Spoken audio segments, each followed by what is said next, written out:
board. I'm General Manager. John Arantes, President of Bart Chapter, SEIU 1021. One thing that's very interesting is the district doesn't seem to have any problem spending millions of dollars to fight the workers. But it has a problem with spending money to help the workers be able to take care of their family. FMLA is a benefit that is enjoyed throughout California by other workers. That's all we're trying to get for our workers. The district chooses to be self-insured. That is not a decision made by the unions. It's made by the district, and might be a great decision to do. But all we're trying to negotiate for, and that's what we're negotiating for, is to bring that benefit to the workers. It becomes very complex where you come to us and you tell us the general manager has full authority to negotiate.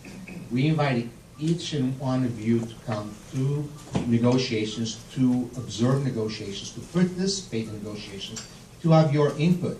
Director Fang came, he heard us talk, he provided some input, tried maybe to help the process become a better process. Director McPartland came to the negotiations. He was forced out of negotiations by Thomas Hawk. So Thomas Hawk had the authority to kick you out, but he does not have the authority to sign a TA, and that TA is no good.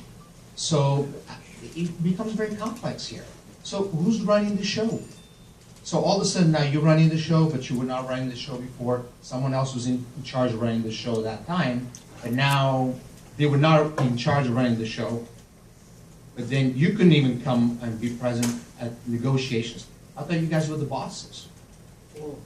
You should be told him, no, we come here whenever we want to come here. This is our house. This is our family. We have the right to be present and make sure the process is correct.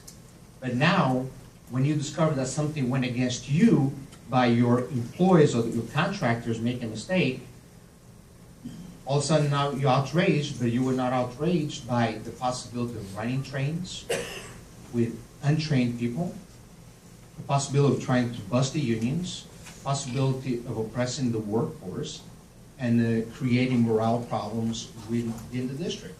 So you got to make up your mind. Which one is it? Are you running the show? If you were, then you should have been in negotiations when we asked you to be there, and this would not happen. Stop wasting money on negotiators and come to the table, talk to us, and we can resolve this problem. And you should have voted the contract as one complete contract, not piecemeal. You've got to step up and have the guts to say, we disagree or we agree with this contract, but not try to split it and do a halfway thing. That is not acceptable. Patricia Schuhart.